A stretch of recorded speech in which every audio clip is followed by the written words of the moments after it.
어려운 핍박과 고난 속에서도 어떻게 신실하게 복음을 증거하면서 살아가는지 그것을 역사적인 그런 시간과 과정을 따라서 기록한 책입니다. 12명밖에 안 되는 그 소수의 사람들, 120명의 그 소수의 사람들, 마치 바람 앞에 있는 등불처럼 훅 불어버리면 다 날아가 버릴 것 같은 그런 사람들이 정말 하나님의 은혜 아래서 이렇게 가는 곳마다 교회를 세우고 가는 곳마다 복음을 전하면서 하나님 나라를 확장해가는 바로 그 사건, 이것이 사도행전의 내용이고 이야기입니다. 사도행전을 우리가 함께 나누면서 연예교회에 주신 하나님의 소망, 또 우리 주신 사역들, 또 꿈들을 같이 꿈꾸는 그런 귀한 시간 되면 좋겠고요. 또 우리가 섬길 수 있는 작은 역할들을 감당하는 그런 교회로 자라가면 좋겠습니다. 사도행전은 누가가 기록했는데 복음서에 나오는 누가복음도 누가가 기록했습니다. 그러니까 사도행전과 누가복음의 저자가 동일한 사람 누가에서 기록되었습니다. 누가복음에서는 예수님의 생애, 출생과 성장과 또 사역과 그리고 십자가의 죽으심과 부활하신 승천하기까지의 내용을 기록하고 있고, 사도행전은 승천 이후에 성령님께서 강림하셔서 제자들을 이렇게 성령의 사람으로 변화시켜 주시고 그들과 함께 복음을 전하신 사역, 이것이 사도행전의 내용입니다.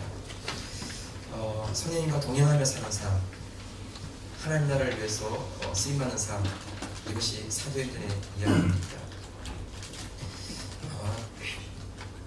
사도들은 하나님 나라의 증인이라고 이렇게 불리는데, 이 증인이라는 것은 헬라어로 마르티스라는 말인데, 이 마르티스라는 말, 증인이라는 것은 영어의 마터, 순교자와 같은 어원입니다.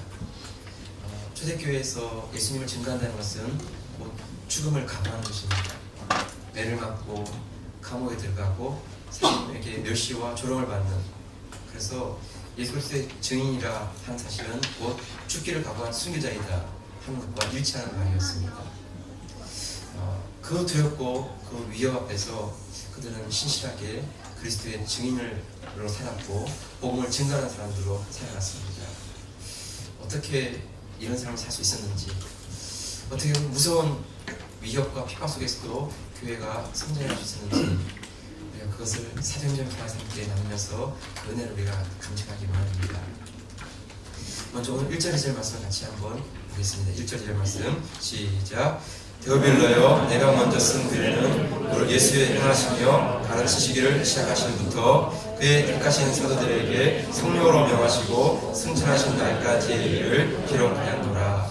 데오빌로여, 내가 먼저 쓴 글에는, 이렇게 시작되고 있는데, 이 데오빌로여, 누가복음에도 데오빌로 각하에게 보낸 편지라고 이렇게 되어 있습니다. 내가 먼저 쓴 글, 누가복음을 말하는 것이죠. 그 글에서는, 누가복음에서는 예수님의 탄생, 사역, 죽으심, 그리고 3일 만에 부활하심, 그리고 승천하심, 거기까지를 이렇게 기록했다라고 먼저 이야기하고 있습니다. 그래서 이 일을 위해서 목자들과 여러 사람들을 탐문하여서 자세한 그 이야기에 내려볼 적어 나왔고, 그 모든 일들을 그로부터 다 파헤쳐서 그 내용이 어떠한가 사실을 이렇게 기록하였다라고 이렇게 이야기하고 있습니다. 그 목적이 무엇이냐면 누가복음 1장 3절 4절에 그 목적을 기록하고 있는데 같이 한번 보시죠. 시작. 그 모든 일을 그로부터 자세히 미루어 살핀 나도 데오빌로 각하에게 차례대로 써보내는 것이 좋은 줄 알았노니 이는 각하로 그 배운 바의 확실함을 알게 하려 함이로다. 누가 이렇게 자세하게 이 내용들을 기록한 이유는 뭔가 하면 데오빌로라고 하는 그분의 믿음을 견고하게 하고 믿음을 확실하게 하기 위해서 이런 복음의 내용들을 기록했다, 이렇게 기록하고 있습니다. 여기서 데오빌로라고 되어 있는데, 이 데오빌로가 누구일까? 이 데오빌로가 누구일까에 관한 부분은 크게 두 가지 해석이 있습니다. 하나는 데오빌로가 로마의 권력자였다라고 하는 해석입니다. 특별히 이 데오빌로는 전승에 하면 도미티아누스 황제의 사촌이었던 플라비우스 클레멘스라고 이렇게 해석을 하고 있습니다. 이렇게 해석하는 이유가 있는데, 이 데오빌로라는 말에는 각하라는 말이 붙어 있습니다. 크라티스토스라는 말인데, 존귀한 자, 위엄 있는 자 이런 뜻입니다. 근데 이 각하라는 말이 붙어있는 단어가 성경에는 3번 나오는데 사도행전 23장 26절에 보면 멜리스 각하에게 문안 하노이다. 사도행전 24장 3절에 보면 멜리스 각하요 라고 되어 있고 사도행전 26장 25절에 보면 베스도 각하요 라고 되어 있습니다. 각하라는 말은 적어도 총독 수준의 이상에 해당하는 사람들에게 붙여진 그런 말이었습니다. 크라티스토스, 존엄한 자, 존귀한 자. 그래서 데오빌로 각하요 라고 하는 이 표현을 볼 때 데오빌로는 적어도 유력한 권력자이다 이렇게 생각하는 것입니다. 플라비우스 클레멘스라는 이 사람의 이름은 공식 이름이지만 기독교인들 사이에는 데오빌로라고 통했다고 합니다. 이렇게 해석하게 된 근거는 클레멘스의 아내이었던 도미틸라라는 여인이 신실한 크리스찬이었습니다. 아내가 신실한 크리스찬이라고 하면 남편도 어느 정도 믿음이 있는 그런 사람이라고 인정이 되는 것입니다. 왜냐하면 남편의 동의 없이 여자 혼자서 이렇게 신실한 크리스찬으로 살아가기가 어려운 상황이었습니다. 그래서 아마도 그 남편 되는 클레멘스는 아내 도미틸라의 그 믿음을 인정하거나 또 마음 가운데 서로 동의하는 가운데 아내의 그 믿음을 존중해 주었던 것 같습니다. 그런 상황에서 누가는 그 플라비우스 클레멘스에게 복음에 대해서 자세하게 기록을 하여서 그가 의심하고 있거나 갈등하고 있는 이런 부분들을 다 분명하게 정리할 수 있도록 도와주었고 그를 믿음에 세워서 그가 복음 사역 가운데 귀하게 쓰임받는 그런 사람을 세우기 위해서 누가복음과 사도행전에 이 내용을 기록했다 이렇게 해석하는 것입니다. 그런데 또 다른 두 번째 해석은 이 데오빌로라는 이 단어가 한 사람을 말하는 것이 아니라 여러 다수를 지칭하는 그런 총칭적인 이름이다 이렇게 해석하는 것입니다. 데오빌로라는 이름은 데오스 하나님이라는 말과 필로스 사랑이라고도 하고 친구들이라고 번역될 수 있는 말인데 그래서 데오빌로라는 의미는 하나님의 사람들 혹은 하나님의 친구들 이런 복수 개념으로서 이해될 수 있다는 것입니다. 그래서 데오빌로라고 하는 이 이름을 붙인 것은 아마 이방인들 가운데서 이렇게 복음을 듣고 주님께로 나온 사람들 그들을 하나님의 사람들 하나님의 친구들 이렇게 불러주었다는 것이지요. 그래 문제가 뭐냐면 왜 그들에게 각하라는 말을 붙이느냐. 각하라는 말은 적어도 한 사람에게 붙이는 말이지 다수에게 쓸 수 있는 말은 아니지 않는가 이런 반론에 대해서 이 각하라고 하는 의미가 직위를 나타내는 그런 의미가 아니라 존귀한 자, 존엄한 자 그런 애칭으로 통했다는 것입니다. 이방인 가운데 있는 사람들 가운데 개종한 사람들 그래서 하나님의 사람들, 하나님의 친구들 그들을 향해서 존귀한 사람들, 귀한 사람들 이렇게 이름을 붙였다는 것입니다. 이 외에도 또 다른 해석은 사도 바울이 재판을 받을 때 그 재판관의 이름이 데오빌로라는 사람이었는데 그 데오빌로라는 사람에 대해서 누가가 이 재판의 부당함과 또 바울의 신실함을 증거하기 위해서 그 긴 장문의 그 글을 써가지고 재판의 예세의 부당함을 또 아무 혐의가 없음을 인정받기 위해서 기록했다 이런 해석도 있습니다. 아무튼 간에 이 데오빌로가 누구인가 하는 부분에 대해서는 학자들 사이에서 계속해서 이견이 있습니다. 저도 책을 여러 번 이렇게 살펴보았지만 딱히 한 사람이라고 말해야 될지 아니면 좀 다수의 사람들을 총칭해서 하는 말일지 결론 내리기가 좀 어려웠습니다. 다만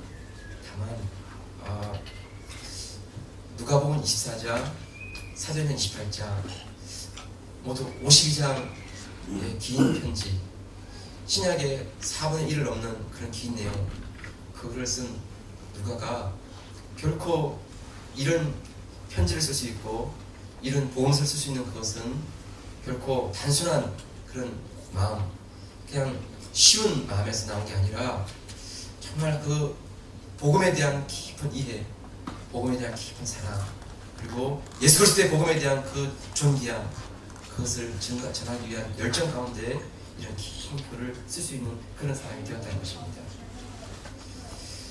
누가는 처음부터 예수 믿는 사람이 아니었습니다. 누가 역시 이방인 땅에 살았고 사도 바울이 2차 전도 여행 때 복음을 전하는 가운데 누가가 그 복음을 듣고 변화되었습니다. 그래서 그 이후로 사도 바울과 함께 로마 감옥에 순교할 때까지 바울을 떠나지 아니하고 바울 곁에서 돕는 복음의 동력자였고 복음의 사역자였습니다. 그런 누가의 삶에 있어서 그 복음에 대한 열정, 복음에 대한 사랑, 그 마음이 있었기 때문에 정말 그가 그런 것도 자세하게 살펴서 사실을 세세하게 꼼꼼하게 여러 목회자들과 여러 사람들을 만나서 그 예수 그리스도의 생애에 대한 것들을 기록해 나가고 그것들을 정리하여서 그걸 있는 모든 사람들에게 그리스도 우리가 믿는 복음이, 우리가 전하는 복음이 어떤 것인지를 분명하게 증거한 사람, 그 사람이 누가였습니다. 누가는 성경에 딱 세움받기는 공식적으로 그 이름이 나오지 않습니다. 골로새 4장 14절에 보면 사랑을 받는 의원 누가라고 되어 있고, 빌레몬서 1장 24절에 보게 되면 누가가 문안한다 라고 되어 있고, 디모데후서 4장 11절에 보면 누가만 나와 함께 있다 하면서 누가가 자신을 고백한 게 아니라 사도 바울과 함께 있는 사람들 가운데 포함된 한 사람 정도로만 자기를 소개하고 있습니다. 어떻게 보면 잘 드러나지 않고 잘 나타나지 않는 사람이지만, 그러나 그의 가슴 속에는 복음이 살아 숨쉬고 있었고, 복음의 그 열정과 기쁨이, 샘솟는 그 기쁨이 끊어지지 않는 그런 가운데 데오빌로라는 그 한 영혼이든지 아니면 다수의 사람이든지 그들을 위해서 이 복음서를 기록해가고 있다는 것입니다. 여러분, 데오빌로가 한 사람이냐 아니면 다수의 무리냐, 이것을 판가름하는 것은 그렇게 중요한 것은 아닌 것 같습니다. 더 중요한 것은 누가가 기록한 누가복음과 사도행전을 읽고 있는 지금 우리들, 우리 모두가 누가의 가슴 속에는 데오빌로로 남아있는 것입니다. 그 한 영혼에게 예수 그리스도가 어떤 분이신지, 우리가 증거하고 있는 복음이 어떤 것인지, 그리고 이 복음을 말미암아 하나님 나라가 어떻게 세워지는지, 그것을 누가의 가슴 속에서 끌어오는 그 열정 가운데 기록하고 있다는 것입니다. 예, 사랑하는 성도 여러분, 세상이 알아주는 사람이 아니었고 공식적으로 자기 이름이 잘 드러난 사람은 아니었지만, 그의 가슴 속에는 복음에 대한 깊이와 복음에 대한 이해를 가지고 정말 그 글을 쓰지 않으면 견딜 수 없는 그런 마음으로 이 긴 복음서를 기록하고 있다는 것입니다.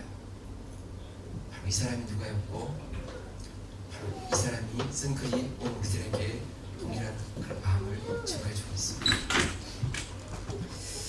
여러분, 세상을 변화시킨 사람이 어떤 사람일까요? 세상은 정치가나 또는 역사가나 위대한 장군이나 그런 사람들을 이야기하지만 아닙니다. 정말 세상을 변화시키는 사람은 영혼을 사랑하고 영혼에 감동을 주는 사람들,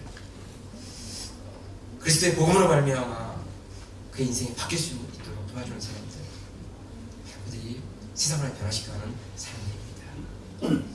여러분, 내 옆에 있는 사람들에게 내가 한 복음의 증인으로서 내가 믿는 그 복음에 대해서 그것을 증거할 수 있고 그것을 전달할 수 있는 사람, 그 사람이 오늘 우리 시대에 누가인 것입니다. 여러분, 우리가 큰 일을 하지 못한다 할지라도, 세상에 깜짝 놀랄 만한 일을 하지 않는다 할지라도, 내 옆에 있는 사람에게 내가 믿는 복음에 대한 내용을 가지고 신실하게 사랑하는 사람, 그 삶이 우리에게 있어지기를 소원합니다. 우리 삶이 또 다른 복음을 쓰는 그 인생의 행전 되시기를 주의 이름으로 축복합니다. 두 번째, 우리가 말씀을 볼 때 4절 5절을 같이 한번 보시죠. 4절 5절 시작. 사도와 같이 모이사 저에게 분부하여 가서되 예루살렘을 떠나지 말고 내게 들은 바 아버지의 약속하신 것을 기다리라. 요한은 물로 세례를 베풀었으나 너희는 연단이 못되어 성령으로 세례를 받으리라 하셨느니라. 누가는 우리에게 성령을 기다리라고 이렇게 말씀하고 있습니다.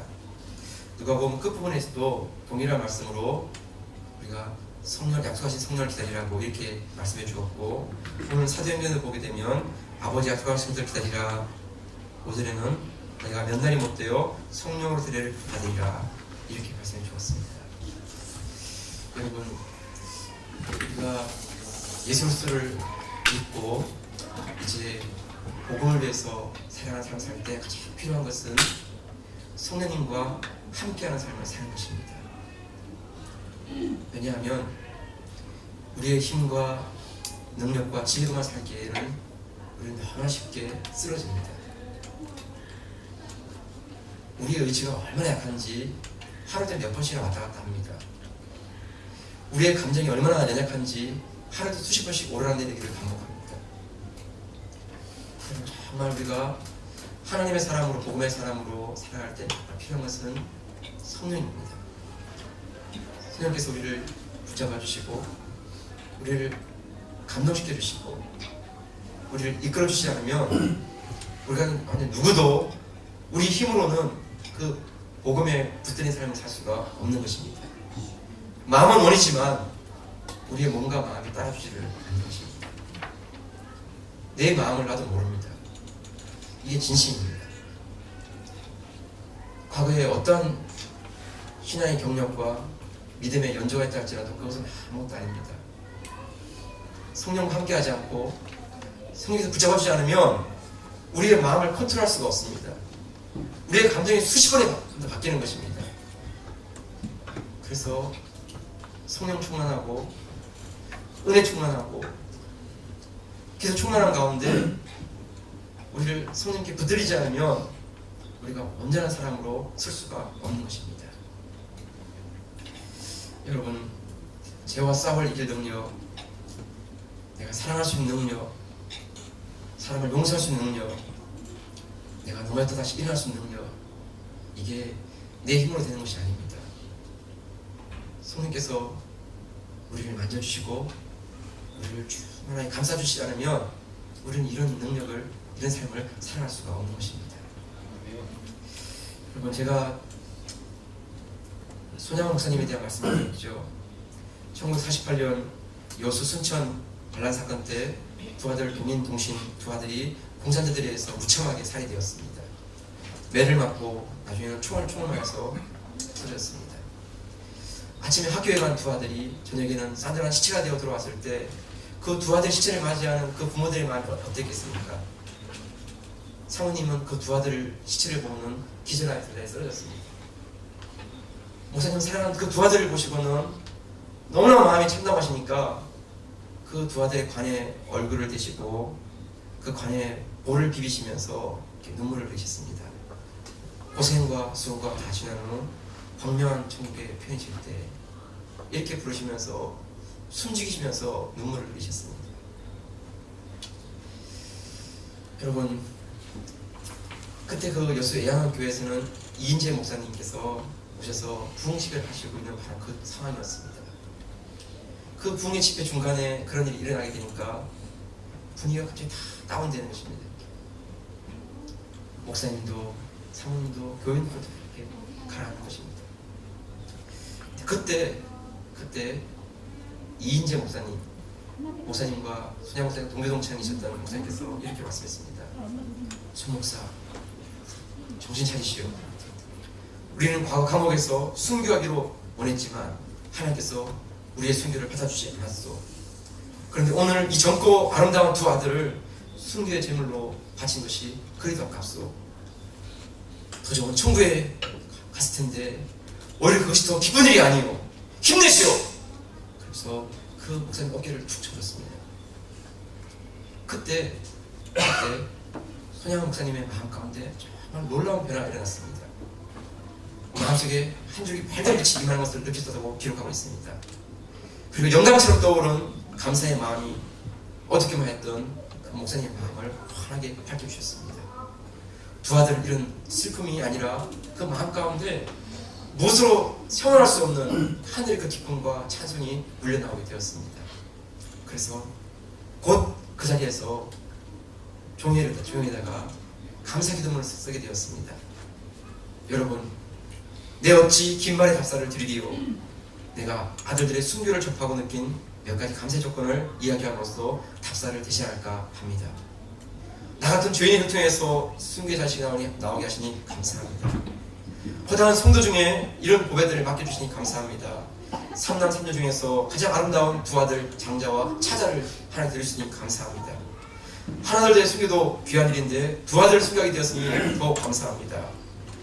예수 믿다가 누워 죽는 것도 큰 복이라 하지만 전도하다가 숨겨다녔으니 얼마나 큰 감사의 일이요. 나의 사랑하는 두 아들을 총살한 원수를 해결시켜 내 아들을 다시 삼을 수 있으니 더욱 감사합니다. 두 아들의 순교로 말미암아 무수한 천국의 아들들이 생길 것을 믿으니 감사합니다. 이러면서 감사의 기도를 나갔습니다.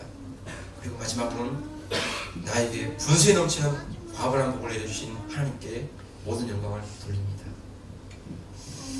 여러분, 이것은 억지가 아닙니다. 이걸 또 억지로 하려고 해도 되지 않습니다.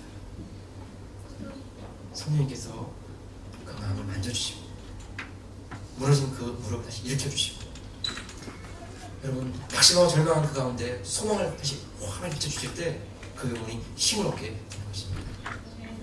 이것이 성령님께서 함께하는 자의 삶입니다. 사랑하는 여러분, 감옥에 들어가도 찬송할 수 있고 매를 맞아도 찬송할 수 있고 불에 타 죽는 가운데서도 찬송할 수 있는 그 모습이 어디에서 나오는 것일까요? 여러분, 이건 연기가 아닙니다. 이건 쇼가 아닙니다. 이건 정말 성령님께서 우리에게 주신 힘이 있을 때, 위로가 있을 때 다시 일어나게 된 것이지. 사랑하는 여러분, 우리의 삶 가운데 정말 날마다 성령님과 함께하는 삶을 살 수 있기를 주님으로 축복합니다. 내 의지도 아니고 내 힘도 지혜도 아닙니다. 성령님께서 우리를 붙들어주시고 힘주시고 함께하실 때 우리가 날마다 찬송하는 삶을 살 수 있는 것입니다. 자, 마지막 세 번째 8절 말씀을 같이 한번 보시죠. 세 번째 8절 말씀 시작. 오직 성령이 너에게 임하시며 너희가 권능을 받고 예루살렘과 온 유대와 사마리아와 땅까지 이르러 내 증인이 되리라 하시니라. 여러분, 우리가 이 땅에서 하나님의 사랑으로 살아갈 때, 복음의 증인으로 살아갈 때 가장 필요한 것은 성령의 권능을 얻는 것입니다. 자꾸 우리는 하나님 나라가 언제 임합니까? 내 기도가 언제 응답됩니까? 이런 문제 앞에서 고민하게 되는데 주님 분명히 말씀하시죠. 때와 기한은 너희 알 바 아니라고. 내가 구할 것은 성령의 권능을 힘입고 복음의 증인으로 살아가고 나머지 하나님께서 필요한 것들을 채우신다고 말씀하십니다.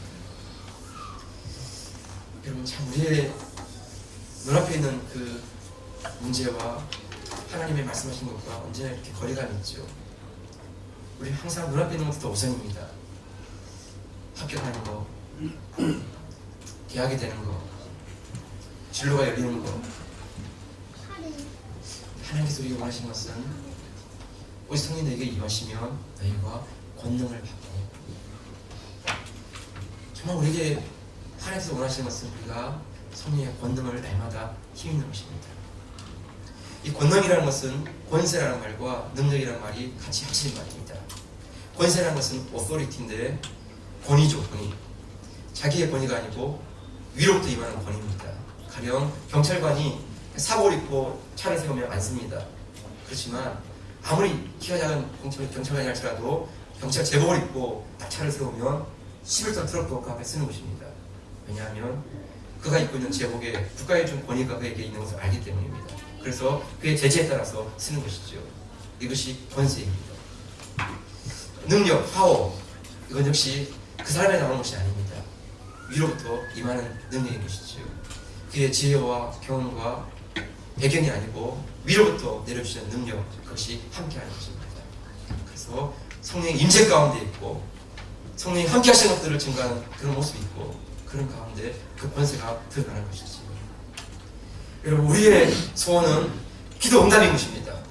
빨리빨리 원하는 것들이 이루어지고 빨리빨리 되어지고 내가 소원하는 것, 내가 마음에 그리는 것들 다 이루어지는 것, 이것이지만 하나님의 소원은 우리가 하늘의 권능, 성령의 권능을 의지하고 살아가기를 기뻐하시는 것입니다. 그때 다른 것들은 다 하나님이 열어주시고 공급해 주시고 이끌어 주시는 것입니다. 여러분, 제가 군대에서 교회를 지으면서 열심히 삽질해가지고 교회 털을 닦고 집안이 너무 물러가지고 내과에 가가지고 돌멩이를 주워다가 밑에를 깔았습니다.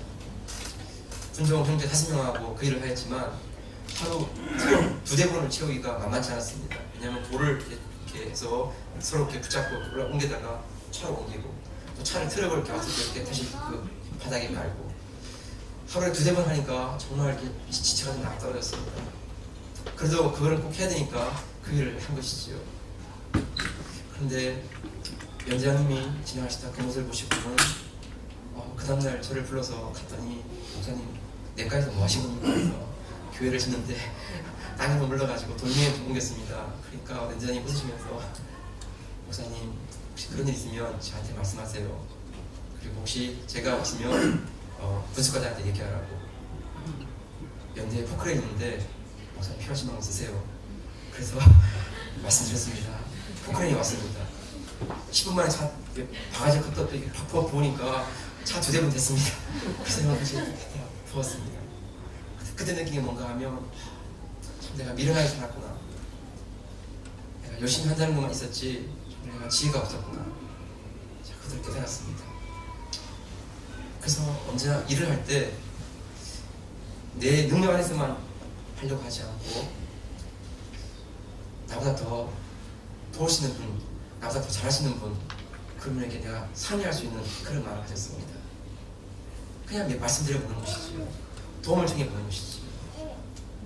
그런데 가장 놀라운 것은 하늘 아버지께 도움을 청하면 그분께서는 아무도 거절하지 아니하시고 필요한 사람도 필요한 환경도 열어주시면서 그 일을 응답해 주셨습니다. 여러분, 프랭크 루박이라는 사람이 있습니다. 하나님의 인재 연습, 하나님의 인재 체험하기라는 책을 쓴 분이죠. 필리핀 민다나오 섬에서 85년 동안 주의 복음을 전하는 사역을 하다가 주님 나라에 간 선교사입니다. 40세에 주님을 만났고 그 이후 45년 동안 하나님과의 깊은 인재 체험을 하면서 살아갔습니다. 그가 하는 일은 언어를 가르치는 일이었고 주방에서 밥을 짓는 일이었습니다. 그런 자원에서 평생 그 일을 하였습니다. 어떻게 보면 너무나 평범한 삶이었고 일상적인 삶이었지만 그의 삶 속에서는 하나님과의 깊은 인재 교제가 있었습니다. 동료 선교사들이 그의 모습을 볼 때마다 다른 사람이 느낄 수 없는 하나님의 함께 하심, 하나님의 위로하심, 그런 삶이 나타나는 것을 보게 되었습니다. 그래서 프랭크 루바 그 형제를 하나님의 사랑, 성령의 사랑 이렇게 이름 붙여 주었습니다. 프랭크 루박이 쓴 하나님 인재 연습 가운데 책에 이렇게 기록하고 있습니다. 하나님 앞에 나타나는 시간과 사람 앞에 나타나는 시간이 동일한 사람은 평범한 인생을 삽니다. 그러나 하나님 앞에 있는 시간이 더 많은 사람은 위대한 인생을 살아갑니다. 여러분, 대부분의 사람은 사람들 앞에 보이는 그 삶의 책에서 그대로 그냥 하나님 앞에 살아가는 삶으로 들어갑니다. 근데 어떤 사람은 사람을 만나기 전에 하나님과 기도의 시간과 교제 시간을 가지고 사람들을 만나갑니다. 여러분, 똑같은 인생을 사는데 하나님과 깊은 교제가 있는 삶 속의 사람에게는 하나님께서 함께 하시는 그 위대한 역사, 위대한 삶이 드러나는 것입니다. 여러분, 우리가 하나님의 성령의 권능을 입는 이유가 무엇일까요? 우리가 그런 권세가 없으면, 그 능력이 없으면 우리 힘으로 하다가 끝나는 것입니다. 성령께서 함께 하시면 그분의 능력과 권세가 함께하는 것을 체험하게 될 것입니다. 말씀을 마무리하겠습니다. 성도 여러분, 사도행전 시작하는 가운데 우리 안에 사도들의 행전만 아니라 나의 행전을 설 수 있기 원합니다. 성령님과 함께하고 성령으로 충만하고 기도로 함께하고 하나님의 교제를 함께하는 임재의 생애, 임재의 삶, 이것이 우리의 또 다른 행전이 되기를 원합니다. 여러분, 복음의 한 증인으로서 이 땅에서 기도의 사람, 성령의 사람으로 살아가기 원합니다. 우리가 다른 위대한 일, 세상에 깜짝 놀랄 만한 일, 그런 일은 없다 할지라도 삶의 일을 볼 때 그는 기도하는 사람이었고 그런 말씀을 붙잡고 걸어가는 사람이었다는 이런 고백이 있기를 원합니다. 성령의 능력과 권세 안에서 쓰임받는 한 사람 우리 교회가 되기를 주의 이름으로 축복합니다. 말씀하시고 우리 한번 기도하겠습니다. 하나님 아버지 감사합니다.